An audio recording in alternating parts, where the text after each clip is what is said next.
दोस्तों, बच्चे भी कितने अजीब होते हैं ना। उनके बारे में मुझे एक शेर याद आता है, दिल भी एक जिद पे अड़ा है किसी बच्चे की तरह, या तो सब कुछ ही इसे चाहिए या कुछ भी नहीं। इस मिट्टी में मिलकर गुल बन जाने की तो शायद इस बच्ची की कोई आरजू न होगी, लेकिन इस वक्त तो ये मिट्टी इस मासूम का ओढ़ना और बिछाना लगता है कि नहीं। इस वक्त मिट्टी में खेलती इस बच्ची के लिए इस धूल से ज्यादा हमें कुछ महबूब नजर नहीं लाता। हाँ, जब बच्चों की उंगली के पोरवों पर भी मिट्टी लग जाने के बाद अनहाइजीन और इन्फेक्शन हो जाने की बात करने वाले पेरेंट्स मिट्टी से बहुत दूर रखते हैं अपने बच्चों को, तो शायद इस बच्ची को देखकर उनके ऊपर तरस आने लगता है और इस तरह इनकी इम्यूनिटी सिस्टम बहुत वीक हो जाती है, सब जानते हैं। और उसके बाद ये बच्चे मिट्टी से तो दूर हो जाते हैं, लेकिन डॉक्टर्स के और अस्पतालों के बहुत करीब पहुंच जाते हैं। लेकिन ये बच्ची जो इस वक्त मिट्टी और धूल में खेल रही है, शायद बहुत दूर होगी ये दवाओं और डॉक्टरों से।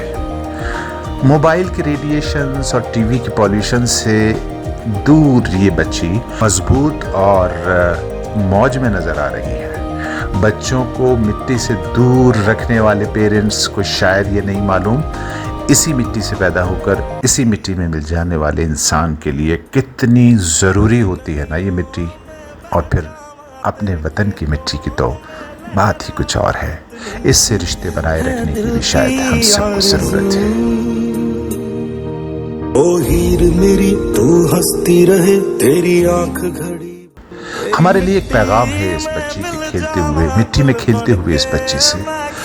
मिट्टी में खेल रही एक क्लास सरकारी ऑफिसर की ये लाडली अपने पेरेंट्स के लिए उतनी ही दुलारी है जितनी किसी हाइजीन और सैनिटाइज्ड किड्स प्ले हाउस में एंजॉय करने वाले बच्चे होते हैं। यस, लेकिन इस बच्ची की इम्यूनिटी सिस्टम को वो जिंदगी भर नहीं पहुंच सकते। बहुत एक्टिव, स्मार्ट और इंटेलिजेंट है ये बच्ची। हम रोज देखते हैं इसको, और मजे की बात यह है कि माँ बाप इसको रोज इसी तरह एंजॉय भी करते हैं शाम में। मैं खिल जावा इतनी सी है दिल की आरज़ू तेरी। देख सकते हैं ये पाउडर की जगह इस मिट्टी को लगाने वाली ये बच्ची, आपको क्या लगता है, क्या कमजोर होगी?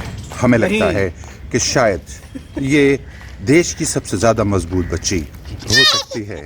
हंसती रहे तेरी आंख घड़ी। और पड़ोसी भी इस बच्ची को एंजॉय करते हैं, अच्छा लगता है। पड़ोसी भी पुराने दौर में पहुंच जाते हैं और फिर जिक्र करते हैं हम भी ऐसे ही खेला करते थे। आज बहुत नादर नमूना है ये चीज़, बहुत निराली लग रही है। और शाम को फिर जब ये खेल चुकती है मिट्टी से, तो इनकी माँ इनको नहला धुला कर साफ सुथरे कपड़े पहनाकर फिर खिलौनों में छोड़ देती है इनको खेलने के लिए।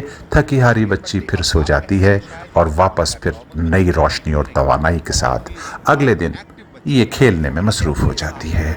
चलो हम भी चलते हैं अपनी वतन की इस मिट्टी से रिश्तों को जोड़ने के लिए और कुछ सीख लेते हैं इस बच्ची से कि हम भी अपनी वतन की मिट्टी से इसी तरह प्यार करें और खेलें जैसे ये मासूम खेल रही है। शुक्रिया बहुत बहुत।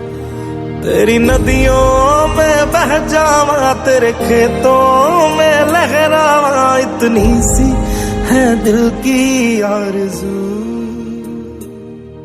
ओ हीर मेरी तू हंसती रहे तेरी आंख घड़ी। तेरी मिट्टी में मिल जावा गुल बन के मैं खिल जावा इतनी सी है दिल की आरज़ू।